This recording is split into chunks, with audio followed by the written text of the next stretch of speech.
progressive, respectful, mentoring, compassionate. These are the values of Palmdale Regional Medical Center. And now we proudly present Palmdale Regional Radio. Here's Melanie Cole. Palmdale Regional Medical Center has announced plans for significant expansions of the hospital to offer new service lines and to meet the growing needs of the Antelope Valley. My guest today is Dick Allen. He's the CEO of Palmdale Regional Medical Center. Dick, what a pleasure to have you with us today. Please tell us, why did Palmdale embark on this project? The project that we're now beginning has been in the planning stages for quite some time, based upon a study of needs within the community and looking towards the future as well. So really the cornerstone of the first phase of a three-phase project that we're working on is really our development of labor and delivery services at Palmdale Regional. There actually hasn't been a baby born in Palmdale for nearly 40 years now, and in doing a lot of assessment in the community focus groups, found that was one area of great need. So we'll be very happy to be opening a brand new labor and delivery unit at Palmdale Regional sometime next year in the late second to early third quarter. Not only will it provide general OB services, but it will also provide neonatal intensive care services and pediatric services. So we're excited about that. In addition to that, doing a lot of work in phase one around improving our technologies. Technologies in the area of radiology specifically, with new MRI, new CT scanners, and also in our cath lab with the replacement of both of our cath labs with the newest world-class capabilities. So we're excited about that.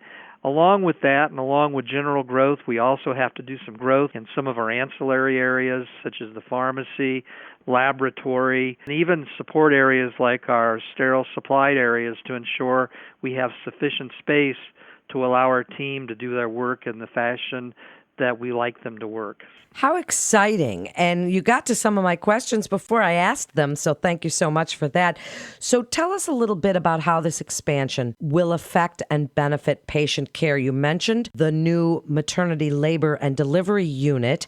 How will that impact mom and baby? How will all of this affect your patient care ability? Well, I think especially when we talk about OB services, we have two hospitals in the Antelope Valley, an area with roughly 500,000 people.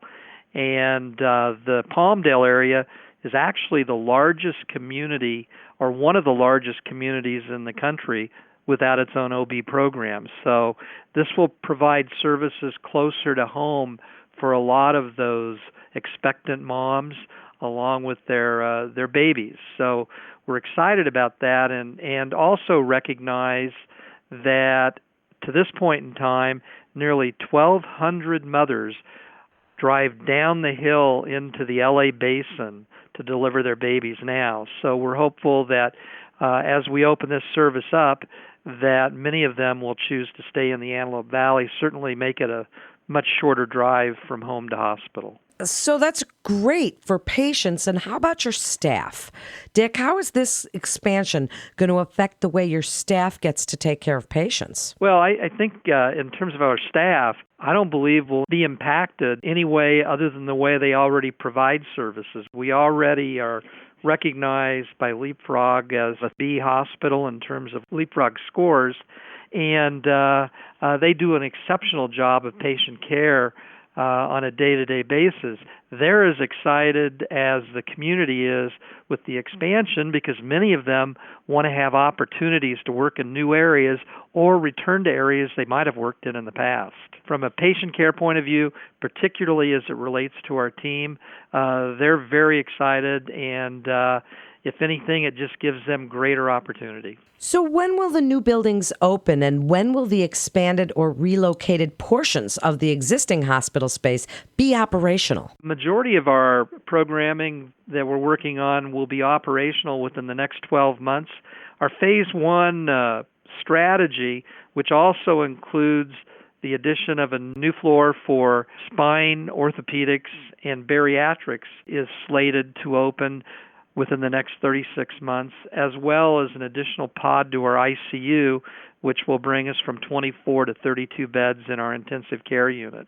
We have two other phases that are linked to this project. The second phase, which we're doing an evaluation of now, is determining the feasibility of building an 80 to 100 bed behavioral health hospital on our campus. And finally, in phase 3, the potential of expanding with a new patient care tower, provided we have the demand in the community that would support that. Tell us a little bit about intensive care services and the opening of that new bed nursing unit for joint, spine, and you mentioned bariatric care. Expand on that a little bit for us. Well, we've had very exceptional programming in orthopedics, spine, and bariatric care for years. In fact, our bariatric program is fully accredited and is recognized as one of the better ones on the West Coast. We're going to displace those programs to existing units when we open up our OB program, which will go in the space those programs currently occupy. So by finishing a new unit, that allows us to amalgamate those services back on one floor with the specialized teams we have that support all three of those. In terms of our intensive care, we currently have 24 beds. We have 8-bed pods in our ICU, and we've introduced intensivist services within the last year. And with that, we anticipate that we'll see a continued growth in the number of patients being transferred here with more serious health issues. So that, in turn, is driving the need to go ahead and expand the ICU out. We also get economies of scale for those that are of a business mind. By doing both units at the same time, it'll reduce the cost of the projects. And what about evaluating potential expansion of the hospital's emergency department? What are you looking at for that? Currently, we have a 35-bed emergency department closing in on 80,000 visits per year, which is fairly high, and are beginning to look at whether or not we should add an additional 12 beds to that area in space that's already there, so it wouldn't cause any new external construction. In the advance of doing that, we're simply working on our throughput processes to see if we can't push patients through the system more quickly and push the development of additional beds off for another year or two. But I fully expect that within this 3-year phase 1 window that we'll be adding the additional 12 beds to our ICU. One of the things that being in Los Angeles County is that the Department of EMS really controls trauma designations, but should there ever be an issue in the community where our trauma hospital has challenges, we're certainly willing and believe we have the space and the diagnostic capabilities to move into that role to assume trauma responsibilities if necessary. So then along those lines, you mentioned technology before, Dick, and for patients in the community, one of the most exciting things is when they hear that hospitals have advanced technology. You mentioned it a little, and I'd love for you to expand a little bit more on MRI and CT scanners and the cardiac cath lab.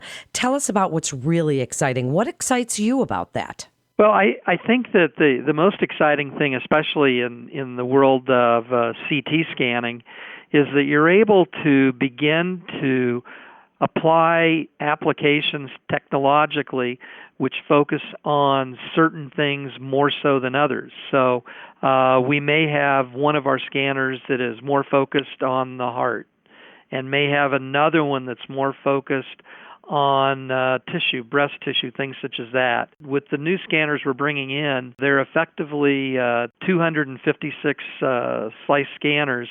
Those are about the fastest scanners you'll ever see for application in general health care. Once you go above that, and the next grade up would be a 512 slice, that's where we start to get into the research world. But it's amazing with the heart that you can capture the beat with a 256 CT, and we'll have a pair of those online this coming year in 2020. On the MRI side, we're really focusing more heavily on in the neurosurgical world and neuro issues, recognizing that a 1.5 Tesla MRI is much more appropriate in that world than the 3.0s that we use in orthopedics, which we then hope to develop in the near future with the opening of more outpatient services. Really is all so exciting. As we wrap up, Dick, tell the listeners what you'd like them to know about how these changes are going to affect and benefit the community and what you find are the most exciting parts that you really want them to know about. I think that when you look to the future, we're aligned with the future already once all of the technology takes off. The breadth of services we're providing, we truly are a full-service hospital. One program we didn't mention was our acute rehabilitation program, which just opened about 2 years ago. We have some of the highest technologies you can find in the acute rehab world in that facility as well, which handles our spinal cord, trauma, brain trauma, and stroke patients. So we're very excited about that addition, which is, quite frankly, the only service of its kind in the high desert region of Southern California. So when you look at what we have all together programmatically and with the replacement of our technologies, we really are a brand new hospital all over again. I would close by saying that really, I think, and we're starting to see it within our community, patients, when they come in here, are really discovering the difference. What great information, Dick. It was such a pleasure to have you join us today. What an exciting expansion. And I hope that you'll join us again as things progress and let us know how it's going. Thank you again for being with us. And that wraps up another episode of Palmdale Regional Radio with Palmdale Regional Medical Center. You can head on over to our website at palmdaleregional.com for more information and to get connected with one of our providers. If you found this podcast as interesting as I did, please share on your social media. Share with others that you know that could also get excited about this expansion, and be sure not to miss all the other interesting podcasts in our library. Physicians are independent practitioners who are not employees or agents of Palmdale Regional Medical Center. The hospital shall not be liable for actions or treatments provided by physicians. Until next time, this is Melanie Cole.